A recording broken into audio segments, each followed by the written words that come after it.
Selamat pagi keluarga besar BMC Philadelphia maupun juga yang menyaksikan secara online. Dan saya percaya semua kita tetap melihat Tuhan menyertai kita dalam segala keadaan. Katakan yes. Coba lihat kanan kiri saudara, berikan senyum ya walaupun ketutupan masker. Tapi berikan salam, katakan Tuhan mencintai kita semua.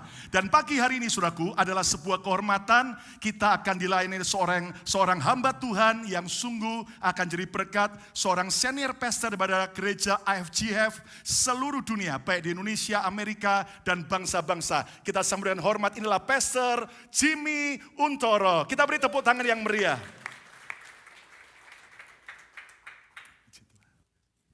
Silakan duduk Bapak Ibu sekalian. Selamat pagi, Shalom.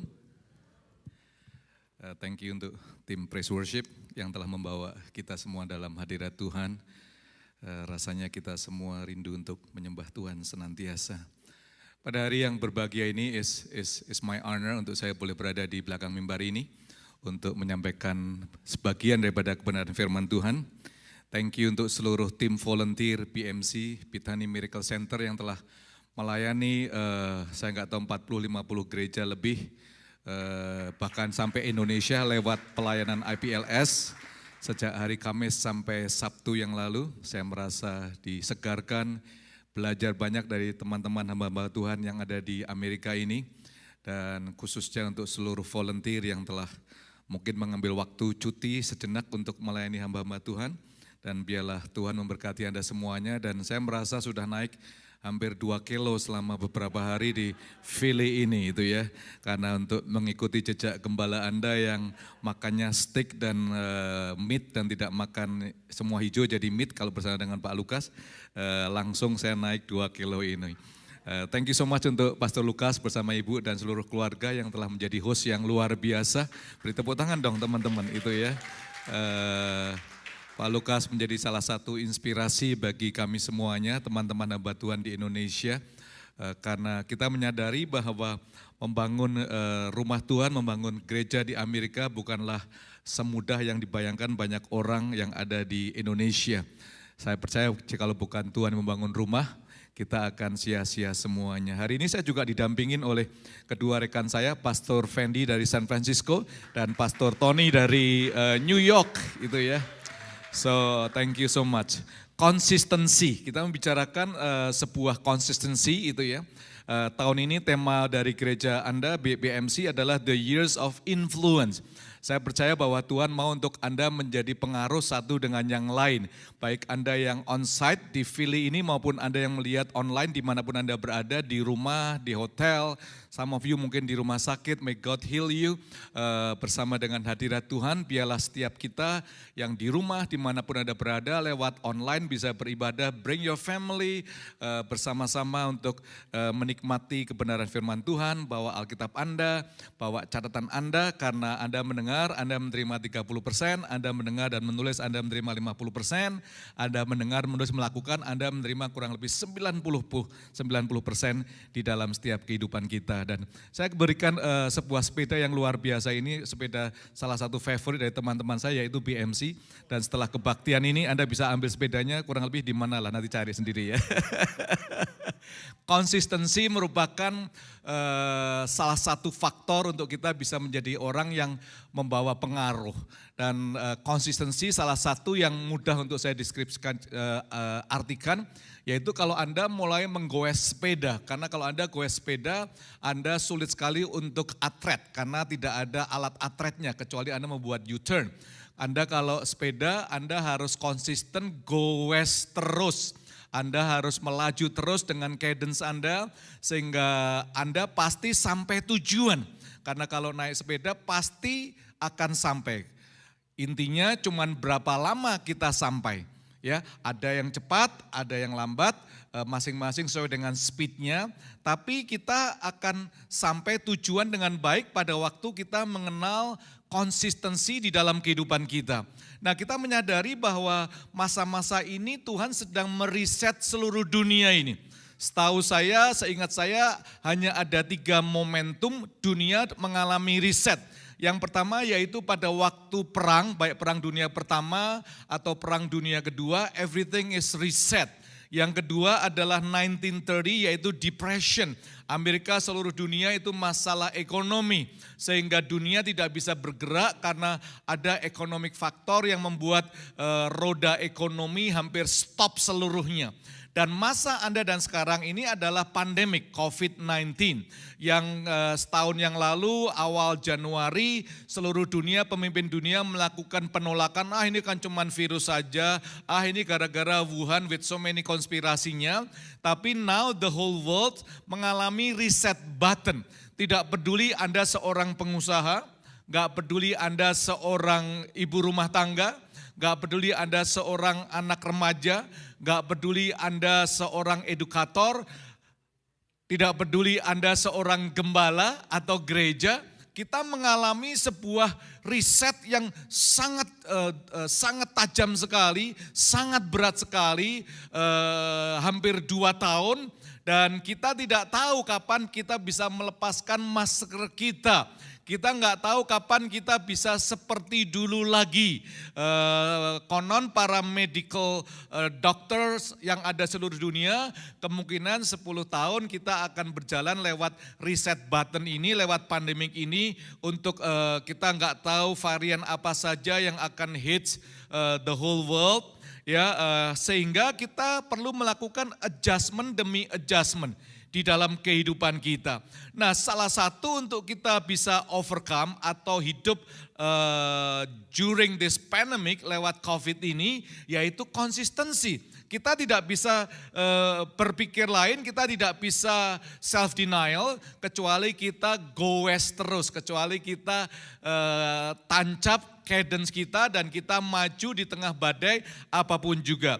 Yakobus 5 ayat 11 sebagai teks kita bersama-sama dikatakan, kita bisa buka Alkitab kita, kalau ada di rumah bring your Bible, e-Bible and then open bersama-sama. Yakobus 5 ayat 11 mengatakan, sesungguhnya kami menyebut mereka berbahagia. Ini mereka orang-orang dulu, para nabi dianggapnya berbahagia, yaitu mereka yang telah bertekun. Lihat kanan kiri semuanya, kedepkan tangannya, bertekun ya, artinya maju terus nih ya. Mereka yang telah bertekun. Kamu telah mendengar tentang ketekunan Ayub. Dan kamu tahu apa yang pada akhirnya disediakan Tuhan baginya. Karena Tuhan Maha Penyayang dan penuh belas kasihan. James, the brother of Jesus, sebagai gembala di Yerusalem, dia memberikan sebuah piece of thought, sebuah pemikiran, sebuah hikmat untuk kita bisa melihat orang-orang yang sudah melewati itu ya setiap perjuangan kehidupan mereka, dan salah satu daripada karakter yang dicermati, yang diteropong oleh Yakobus dengan sangat tepat, yaitu karakter konsistensi. Konsisten. Kalau Anda mau bahagia, bukan masalah uang banyak atau tidak ada uang, tapi salah satu chemistry yang sangat penting yaitu konsistensi. Konsisten di dalam kehidupan kita semuanya. Untuk Anda dan saya bisa melihat bahwa Tuhan itu Maha Penyayang dan penuh belas kasihan. Jadi kalau kita mau konsisten, kita harus tahu tujuannya kemana. Supaya Anda bisa punya peta yang baik, perjalanan rohani Anda yang baik, dan kita diajak oleh Yakobus ini untuk melihat bahwa Tuhan itu Maha Penyayang dan penuh belas kasihan. Kata-kata bertekun itu dalam bahasa aslinya yaitu hopomene. Hopomene itu artinya kemampuan untuk bertahan pada suatu posisi melampaui batasan waktu yang diperkirakan. Atau seringkali disebut kegigihan, ketahanan, atau keteguhan. Jadi dia tahu ada waktu di mana dia diminta untuk bertahan melampaui batas yang waktu diperkirakan. Nah, beberapa setahun yang lalu saya mulai kembali untuk goes sepedaan di Indonesia, lagi booming sepeda, nggak Indonesia aja, di Amerika itu ya. Karena gym sudah tutup semuanya, kita nggak bisa olahraga, dan saya mulai ambil sepeda saya yang di garasi, lalu sepeda lagi. teman-teman itu ya. Saya tinggal di Lipo Karawaci di sana, jadi kita sepeda, kalau saya sepeda biasanya jam 7 atau jam 6 itu ya bangun sepedaan sampai mungkin jam 7. Karena nggak mungkin 1 jam, rasanya bisa mampus kalau lebih daripada itu. Nah pertama goes pelan sekali ya, and then 10 menit, seperempat jam saya rasanya udah mau collapse karena udah lama nggak main sepeda ya.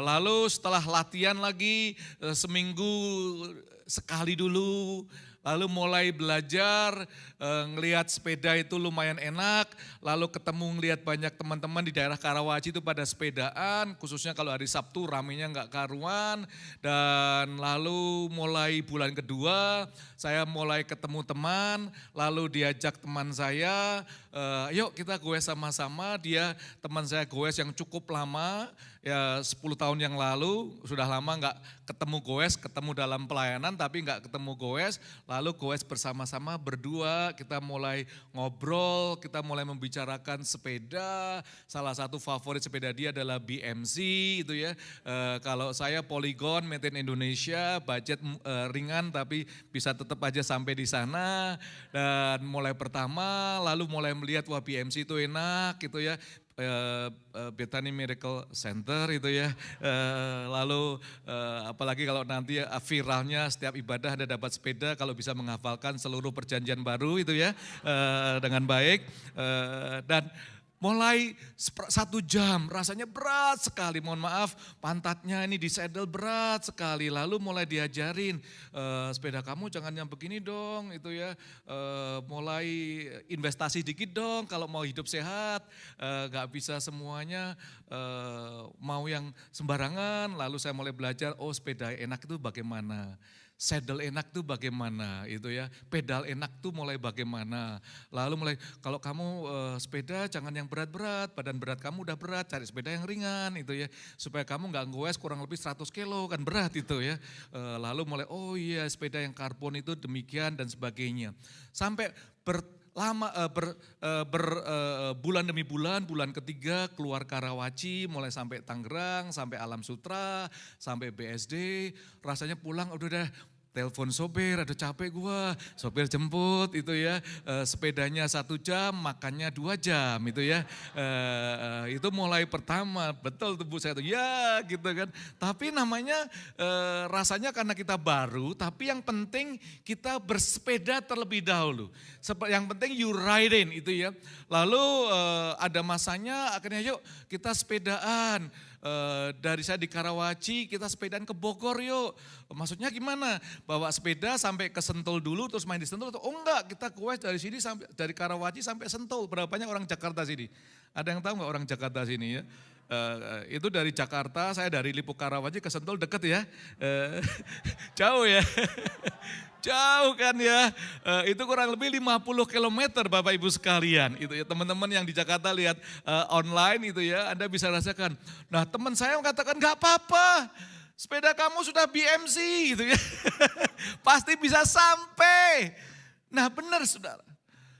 Mulai jam 6 pagi goes, terus diajak ngomong, pakai headset, dengerin musik, dengerin puji-pujian, supaya semangat, supaya adrenalinnya naik terus, perjalanan, lalu mulai 10 kilo, 20 kilo kuat, lalu 25 kilo lihat nasi uduk rasanya terganggu gitu ya, kita beri terus atau terus, teman saya, jangan nanti sebentar lagi kamu lihat Tuhan Maha Penyayang, nanti ada makanan yang enak di Sentul, jangan di sini gitu ya.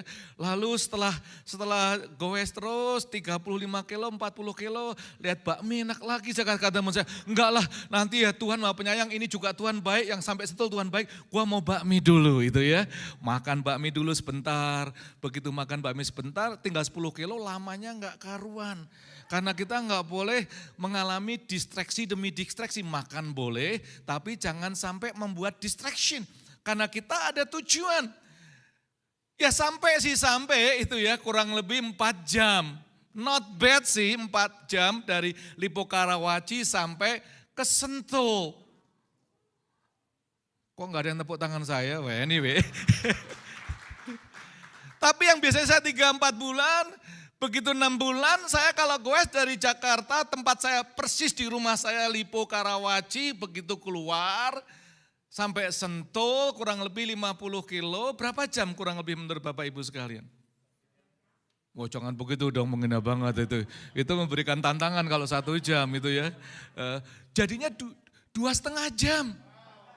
Karena nasi uduknya, bakminya tunggu sebentar. Saya mau sampai tujuan. Saya mau belajar konsistensi. Karena kalau sudah enak naik sepeda, terdistraksi, goesnya lagi butuh permulaan lagi teman-teman itu ya.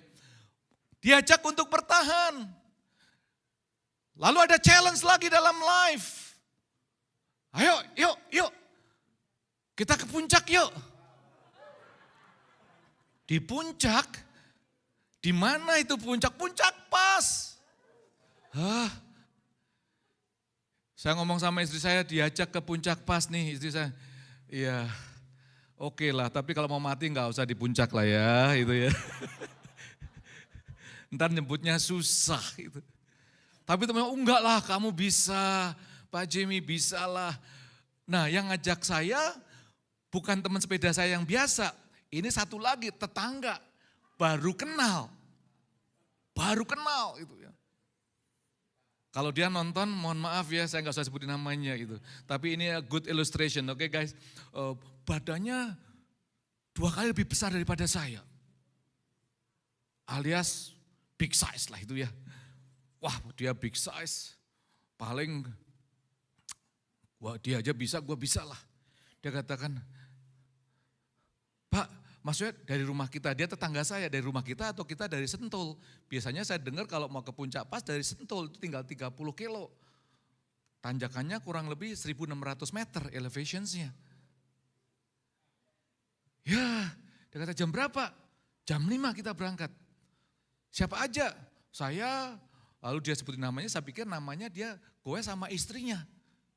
Ya udah so oke deh, janji gitu ya. Nah kalau udah janji kan harus ya kan, udah ngomong.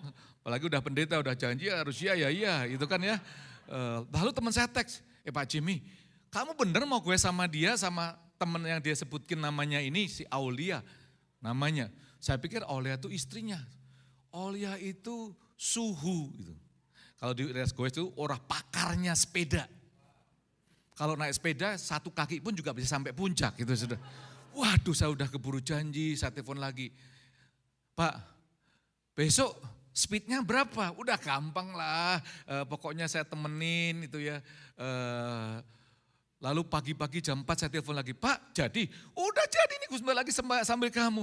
Pak saya bawa sopir sama mobil ya. Ya udah boleh lah, tapi pokoknya ngowes terus ya gitu.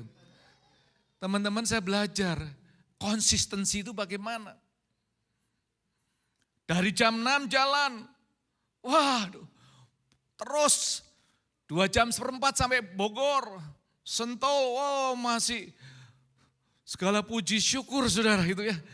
Tapi begitu sampai mulai tanjakan puncak udah mulai naik, Anda yang tahu kebun teh, lalu ada masjid dan terusnya, ada truk sampingnya, ada motor sampingnya, hati saya udah kecil sekali, udah saya mau balik, kalau balik sih enak, tinggal delonjor, enak ya. Lalu teman saya dari belakang bisa, ayo jangan khawatir. Lalu tiba-tiba 2 teman saya tadi, Z, begitu tanjakan, rasanya lebih ringan waktu daripada flat. Cepetnya nggak karuan dikatakan Pak Jimmy, kita siap ya tinggal 30 kilo ya. Kalau nanjakan kita harus masing-masing harus pakai ritme sendiri ya. Kalau nggak kuat berhenti itu ya. Tapi kita nggak akan tunggu, kalau tunggu kamu kita goes lagi susah ya. Nanti kamu telepon aja pasti kita jemput kalau ada apa-apa. Dua hilang. Saya tinggal sendirian saudara. Sendirian. Waduh, saya udah sambil goes, terus terang goes, lagunya sudah nggak bisa menjadi konsentrasi, saya udah naik bisa nggak, aduh. Kalau lihat ke atas, teman kalau main sepeda jangan lihatnya ke atas, lihatnya ke depan. Lihat ke atas nggak sampai kamu, harus lihat ke depan. Jangan khawatir, pokoknya goes. pelan, nggak usah ngebut itu ya, pokoknya at your own rhythm. Saya mulai menyadari bahwa dalam life perjuangan, pendeta Anda pun nggak bisa menolong Anda. You have to be yourself. Anda harus bergantung kepada seseorang yang lebih kuasa daripada Anda. Anda harus tetap jalan, Anda harus konsisten, Anda harus step by step. Walaupun pelan ya nggak apa-apa. Pokoknya aku mau mencapai akhir. Dalam pertandingan tidak dihitung cepatnya Anda mulai. Pertandingan dihitung Anda sampai atau tidak, teman-teman, itu ya. Jangan tergoda dengan orang yang start langsung cepatnya nggak karuan. It doesn't matter. At your own rhythm, bersama-sama walking with the Holy Spirit, memiliki hopomene, artinya I want to go as terus konsisten, bertahan walaupun dalam batasan yang di luar kemampuan saya, tapi saya melihat di depan saya ada sesuatu yang lebih besar daripada diri saya, dan saya mau menjadi bagian daripada yang lebih besar daripada diri saya, dan Anda harus terus goes. Teman-teman, dengan kemurahan Tuhan, saya sampai itu di puncak pas. Jam 6 pagi dari rumah saya sampai di puncak pas itu jam 3 sore. Saya ngomong begitu, berapa banyak yang percaya? Yang benar. You bisa, yang benar. Ditarik motor enggak? Gitu. Listen, there's always so many voices around Anda yang mengatakan you cannot do, nggak mungkin. Gua udah lihat kamu udah biasa begini, mana mungkin, dan sebagainya, teman-teman. Listen, konsistensi ini penting. Bulan berikutnya latihan lagi dari rumah sampai Bandung. Nyampe nggak saya? Jangan imannya jangan terlalu besar ya. Tunggu tanggal mainnya nanti saya ceritakan next time. Ya, right? Lalu saya ke Amerikanya di LA. Saya kepengen goes dari LA sampai San Francisco. Saya berdoa supaya Pastor Lukas bisa nemenin saya, saudara. Karena kemarin saya diajak ditantang, mau goes gak Pastor Jimmy? Saya capek, Pastor Lukas karena cuma duduk, catat firman Tuhan, saya mikirin, pulang, gak bisa tidur karena beda 3 jam, udah capek dari Rebo sampai Sabtu siang, Sabtu sore ditantang goes. Wah, saya gak berani, saya mundur lah. Tantangannya saya akan berikan hari ini, Pastor Lukas jangan tanggung-tanggung yuk, dari LA sampai San Francisco. Maksud saya, main sepeda di LA, naik pesawat ke San Francisco, main di San Francisco, jangan khawatir itu ya. Saya jamin pasti bisanya. Berapa banyak percaya bahwa pastor Anda, Pastor Lukas pasti bisa dari LA sampai San Francisco? Konsistensi. Saya yakin beliau juga bisa, pelan aja gitu. Bersama-sama. Seseorang bernama Ta-Nehisi Coates, dia pernah bekerja di Times Magazine, lalu suatu saat dia dikeluarkan dari Times, dikatakan, Coates, you are lousy writer, kamu itu penulis yang sangat buruk sekali. I don't think I can keep you in this company. Lalu dikeluarkan, teman-teman, is out itu ya. And then dikatakan bahwa dia mencoba ke newspaper lain atau magazine lain, resumenya selalu ditolak, tapi dia tidak putus asa, dia terus belajar untuk menulis, sampai suatu saat dia menulis sebuah buku berjudul Between the World and Me. Ini menjadi National Book Award winner. Dari orang yang dikeluarkan, drop out dari Time Magazine Company, dia menuliskan ini dan ini mendapat award yang luar biasa, bahkan Harvard Kennedy School memberikan awardnya, Between Me and the World. Dia tiba-tiba bukunya bisa menjadi bestseller. Dulu dia stres, badannya sampai besar, naik berapa puluh pound karena dia stres, gak bisa dapat kerjaan. Begitu bukunya boom, now he's become a well-known speaker all over this country dan menjadi one of the billionaire in this country hanya lewat bukunya ini. Lalu ditanya Coates, what is the secret, apa rahasianya? Dia katakan, look, the challenge of writing, to see your horribleness on page, to see your terribleness and then go to bed. Tantangan daripada menulis untuk melihat hal-hal yang menakutkan di tulisan Anda, untuk melihat sesuatu yang ngeri dan buruk di tulisan Anda, lalu Anda tidur. And then wake up the next day, bangun besok paginya, ambil yang ngeri, ambil yang terrible itu, dan mulai diperbaiki, tulis kembali ulang itu ya. Maybe this time is not terrible, this time is not horrible. Then go to bed again, lalu tidur lagi. And then bangun the next day, tulis lagi lebih baik lagi. And then make it not so bad. And then go to bed the next day. And then do it again. Make it maybe average. Mungkin sederhana, rata-rata saja deh. And then one more time. If you are lucky, maybe you got to be good. And if you done, that's a success. One word, consistency. Keep on doing it di dalam kehidupan Anda.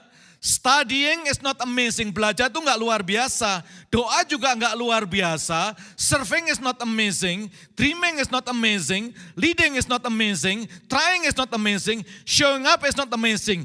Doing it every day, itu yang amazing guys.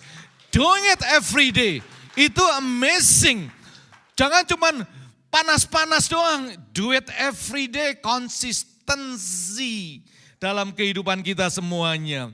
How can we build the muscle of consistency? Learn it a discipline. Discipline is the bridge between goals and accomplishment. Disiplin itu adalah jembatan antara cita-cita sampai pencapaian Anda.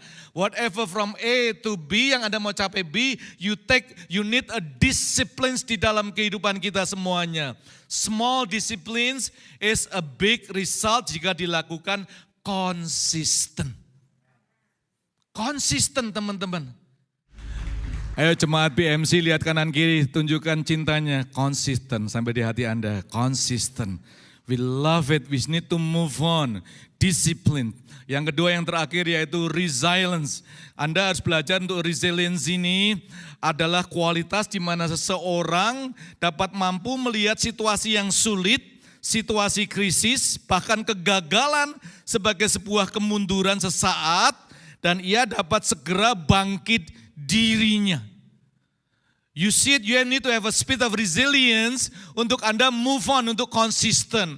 You know teman-teman, sebelum saya bisa ke puncak, saya pernah sepeda, saya pernah jatuh, saya pernah semaput di tempat sepeda, kaki kiri saya luka sampai sekarang, itu kalau disemprot air rasanya seperti kesetrum, rasanya kaki sebelah kiri sampai pinggang ini rasanya anget terus, gak ada masalah sih, rasanya seorang katakan wah sulit kamu naik sepeda lagi, but I love cycling, sehingga saya balik lagi tahun ini dan saya merasakan saya lebih stronger daripada 10 tahun yang lalu. Saya tidak semakin muda, semakin lebih tua itu ya, tapi saya merasa lebih stronger, resilience. Untuk Anda boleh miliki bersama-sama. Once you have the spirit of disciplines, Anda mampu untuk melihat bahwa Tuhan itu maha penyayang, maha pengasih. Anda akan melihat, Anda akan mulai menggoes dan Anda mengerti apa itu consistency. Nanti servis kedua saya akan memberikan the power of influence. Karena konsisten saja kalau tidak memberikan influence nggak ada artinya.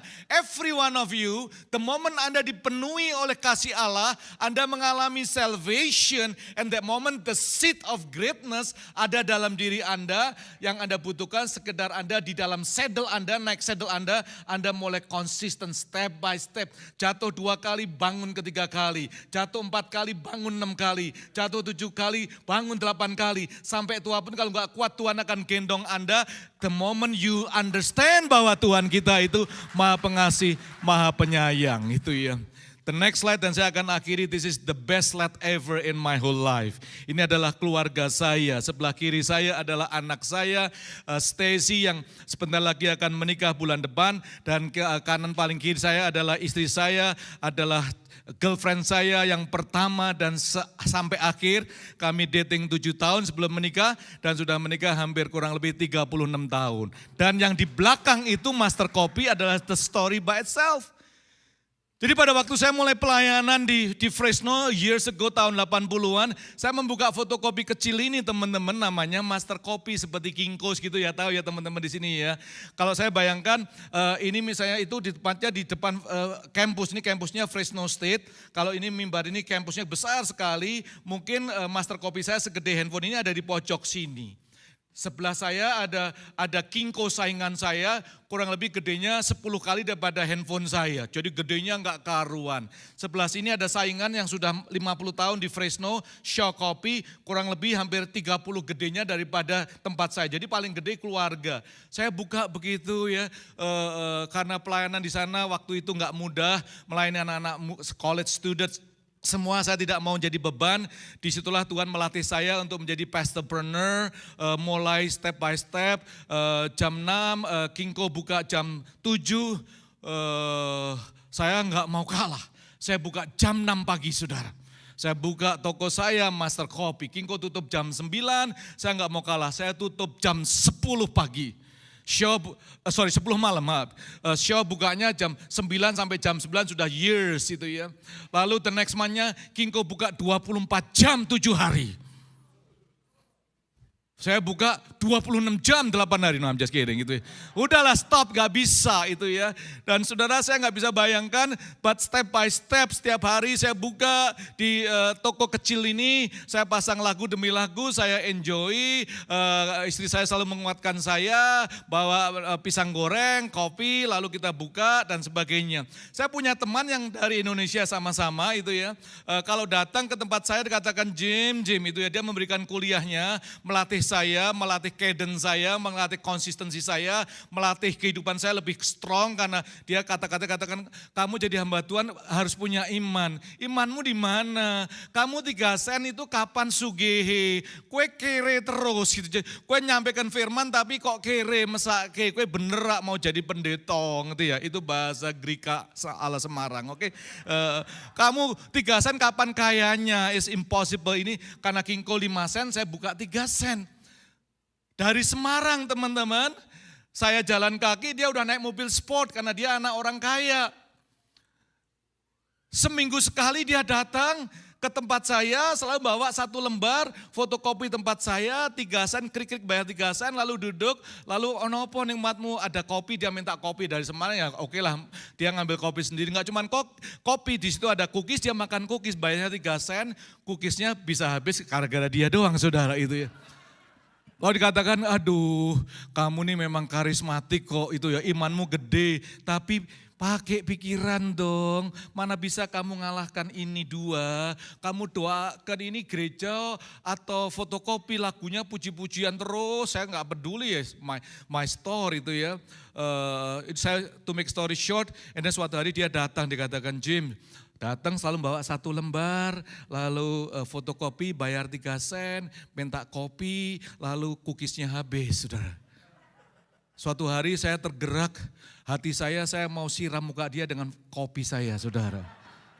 Benar, saya tahu Tuhan Maha Penyayang, dia bisa mengampuni, tapi don't itu ya. Saya nggak bisa lupakan itu. Lalu dia katakan, look, kamu tuh, dia memberikan saya ilustrasi yang mengubah perspektif saya. Fotokopi kamu itu seperti keledai dongki Jim. You ono dongki keledai ngalahke jaran, ra mungkin. You mana bisa keledai ngalahin 2 kuda ini. Make sense sih, make sense. Ini kuda Kinko 500 outlet, ini show keluarga udah banyak sekali, mesin kamu aja cuman berapa, mana bisa you bisa mengalahkan. Oh hati saya sakit, benar saya udah mau tempeleng dia. Seriously saya udah mau tempeleng. Saya dulu juga hidupnya berantakan, ini teman saya dulu. Aduh teman-teman, saya pulang dihina, saat pulang saya curhat sama istri, wah ini si A ini parah sekali. Kita berdoa, look jangan discourage. It's okay dia ngomong aja gak apa-apa. Suatu hari dalam devotion Tuhan berbicara, keledaimu aku tunggangin akan bisa ngalahkan 2 kuda ini. Besok pagi orang itu udah datang teman-teman. Bawa 1 lembar teman saya, fotokopi jret itu ya. Sebelum dia minta kopi, tunggu dulu ya. Sebelum kamu kasih gopay, gua cerita. Ingat kan cerita kamu kan? Ingat ya? Keledaiku bisa ngalahkan 2 jaran ini. Ngerti nggak kamu saya gituin saudara? Lalu dia tetap, dasar kamu pendeta karismatik, bisanya pinter ngomong. Lah dalam hati, iyalah kalau jadi pendeta nggak pinter ngomong ya jangan jadi pendeta. Karena pendeta kan bisanya ngomong, ada amin saudara? Teso. Pendeta bisanya ngomong, make sure omongannya bener. Dan bisa dipercaya, bener saudara? Ada amin. Tuang, tum, tum, tum, tum, tum, tum, tum, tum, tum, tum, tum, tum. Boom, saya dengar. King Kos tutup. Bukan bangkrut. Yang punya landlordnya tidak mau memperpanjang, mau dibuat Chinese restoran. King Kos pindahnya jauh di Clovis, di pojok sama. Boom, boom, boom, boom, boom. Goes terus aja teman-teman. Konsisten aja. Boom, boom, boom, boom, boom, boom, boom, boom, boom, boom. Teman saya datang lagi, saya nggak udah ceritain ya, dia udah nggak berani ngomong saudara. Lalu 2 bulan berikutnya saya dengar Shopee tutup. Ribut, ini bisnis keluarga bisa ribut, tutup.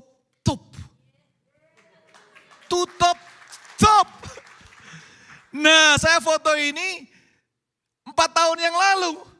Master Kopi saya sampai detik ini saya ngomong masih ada dan masih buka. Listen, konsistensi.